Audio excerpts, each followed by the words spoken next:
안녕하세요, 워드입니다. K리그 10라운드 승격팀 광주와 대구가 3시즌 만에 만나게 됐습니다. 두 팀 다 수요일 FA컵 경기를 치렀는데요. 이번 주 일요일 저녁 7시 광주 월드컵 경기장에서 펼쳐지는 경기의 프리뷰와 분석을 알아보도록 하겠습니다. 먼저 9라운드까지 펼쳐진 K리그 순위를 한번 보시겠습니다. 리그 연패를 기록한 홈팀 광주는 7위에 머물러 있습니다. 6월 한 달 4승 1무로 무패를 기록한 대구가 4위까지 올라왔고요. 6위 강원부터 11위 부산까지 승점은 단 3점밖에 차이나지 않습니다. 광주가 승리를 거둔다면 상위 스플릿을 향한 도전이 계속 이어질 수 있겠습니다. 반면 대구는 상위 스플릿은 물론 챔스 진출권까지 노리고 있는데요. 이를 위해서는 차곡차곡 꾸준히 승점을 쌓는 것이 중요한 포인트라고 볼 수 있습니다. 이번에는 간단한 데이터를 한번 분석해 보겠습니다.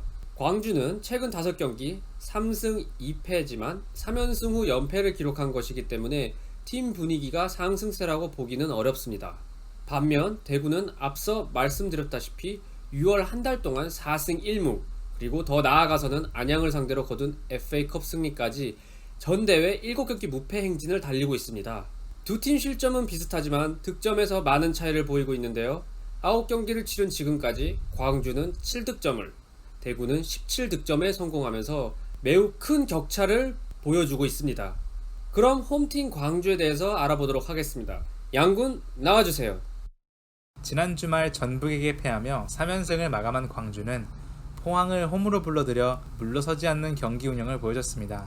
우즈베키스탄 국가대표 아슐마토프 선수는 빌드업 전개 시 날카로운 측면 전진 패스와 수비에서는 상대 슈팅을 막아내는 태클로 공수 빼어난 활약을 보여줬습니다. 광주는 경기 초반부터 적극적인 공격을 펼쳤는데요. 하지만 강현무 골키퍼의 슈퍼세이브 몇 차례 나오면서 득점에 성공하지 못했습니다.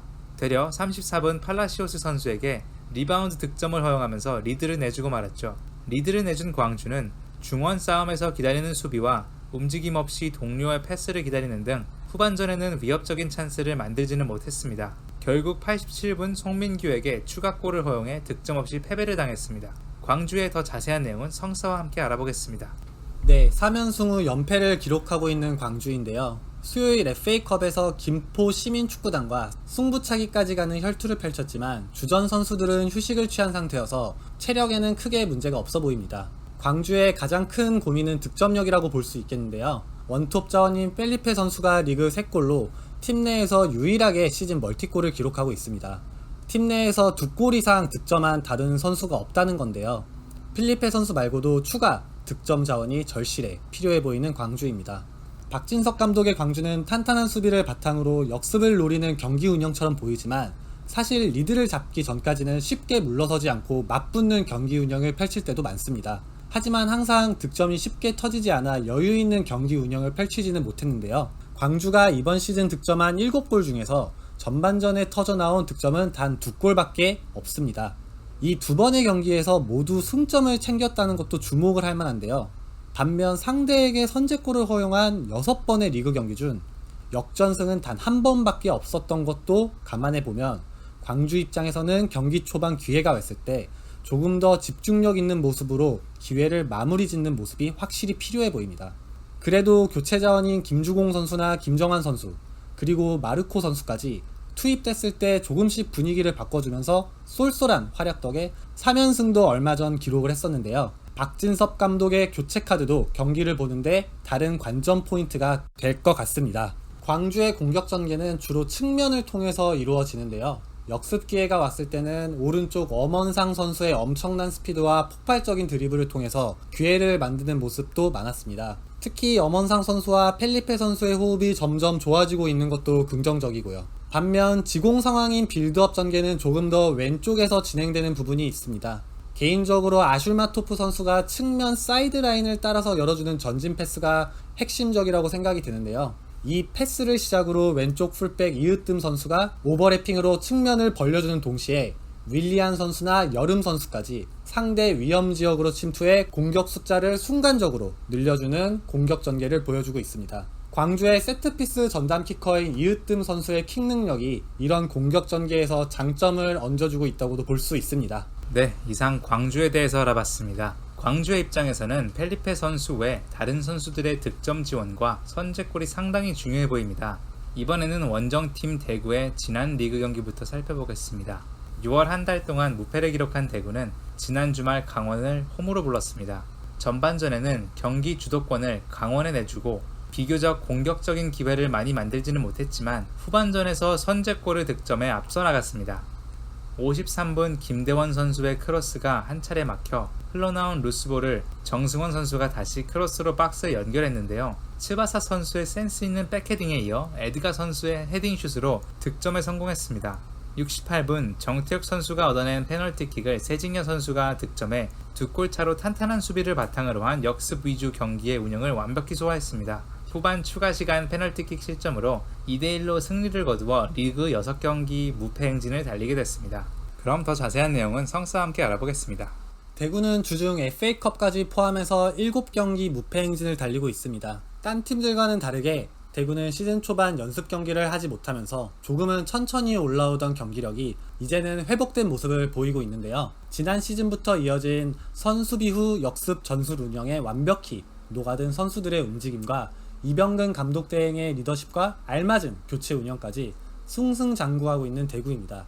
특히 대구의 판타스틱 4로 불리는 세징야, 에드가, 김대원, 그리고 대양까지 이 4명의 선수가 합작해서 리그 13골 6도움을 기록하고 있는데요. 정말 어마어마한 기록이죠. 특히 김대원 선수는 FA컵에서 대한 선수와 훌륭한 호흡을 보이면서 서울전에 이어 다시 한번 멀티골을 기록했습니다. 대한 선수도 대구에서 첫 선발 출전으로 리그에서는 에드가 선수가 하던 역할을 훌륭히 소화했습니다.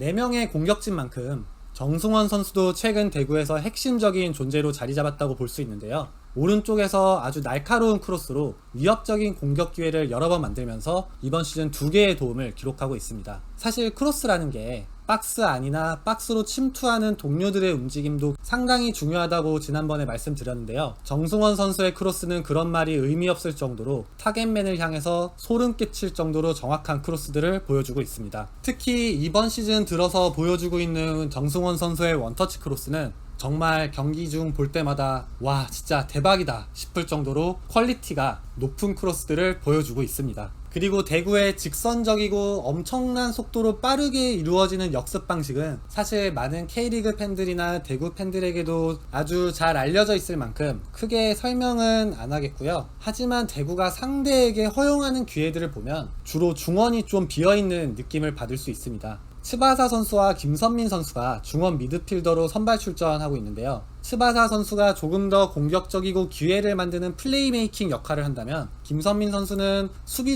조금은 더 수비적인 역할을 맡고 있습니다. 간혹 3백 간격이 벌어지면 그 틈으로 들어가 간격을 메꿔주고 또한 윙백들과 협동 압박 수비로 엄청난 활동량도 보여주고 있습니다. 하지만 김선민 선수가 라인 간격을 메꿔주거나 측면 수비로 중원을 비워 그 빈자리로 상대가 공격을 전개하게 된다면 김선민 선수도 같이 따라가는 경향이 있는데요. 이런 경우 김선민 선수가 있던 자리가 순간적으로 다시 비게 되면서 상대에게 침투할 공간을 허용하게 되는 겁니다. 김선민 선수의 혼자의 책임이라기보다는 커뮤니케이션이 조금 더 원활하게 이루어지고 츠바사 선수도 조금은 더 수비에 신경을 써준다면 충분히 보완될 수 있다고 보이는데요. 이러한 이유로 이병근 감독 대행이 리드를 잡으면 츠바사 선수 대신 이진현 선수를 투입하는 교체도 자주 보여진다고 생각이 듭니다. 네, 화끈한 공격력을 자랑하고 있는 대구의 판타스틱4와 정승원 선수, 그리고 대구의 중원까지 알아봤습니다. 양팀 역대 전적 또한 아주 치열해 보입니다. 5승 5무 4패로 광주가 1승 앞서 있는 모습인데요. 두 팀이 마지막으로 맞붙었던 2017 시즌에는 2승 1무 1패로 대구가 앞서 있습니다. 광주는 2017 시즌에 강등된 후 3시즌 만에 올 시즌 1부에 복귀를 했습니다. 3년 만에 맞붙게 되는 광주와 대구의 최근 경기력, 분석, 역대 전적까지 알아봤는데요. 마지막으로 성사의 생각을 들어보시죠. 앞서 말씀드렸다시피 박진석 감독의 광주는 리드를 잡기 전까지 쉽게 물러서지 않고 오히려 기회가 보이면 주도권을 가져가려는 시도도 하고 상대와 맞붙는 경기 운영을 펼칠 때도 많습니다. 하지만 선제골 득점을 어려워하는 광주의 문제를 말씀드렸는데요. 사실 대구도 득점한 17골 중 13골이 후반전에 터져 나왔습니다.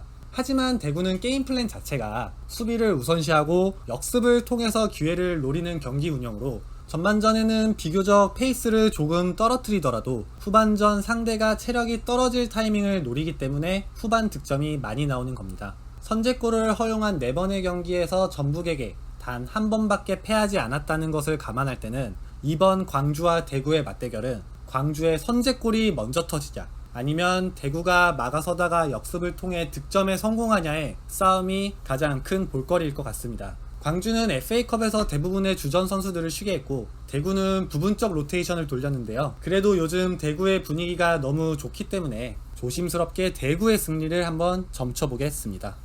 네, 그럼 마지막으로 10라운드 타구장 경기를 알려드리겠습니다. 토요일 저녁 6시를 시작으로 2위 울산과 지난 주말 이만섭 감독이 사임해서 임중용 감독 대행이 이끌 인천의 경기로 시작이 됩니다. 이어서 7시에는 6위 강원이 11위 부산을 홈으로 맞이하고요. 8시에는 10위 수원과 9위 서울의 비교적 초라한 슈퍼매치가 펼쳐지겠습니다. 일요일에는 3경기가 모두 저녁 7시에 킥오프합니다. 오늘 프리뷰한 광주와 대구의 경기와 선두 전북이 3위 상주 원정을 떠납니다. 그리고 8위 성남과 5위 포항의 대결은 성남에서 펼쳐집니다. 다음 주에는 대구와 울산의 프리뷰로 찾아뵙겠습니다. 영상이 마음에 드셨다면 좋아요와 구독 버튼을 눌러주시면 감사하겠습니다. 안녕!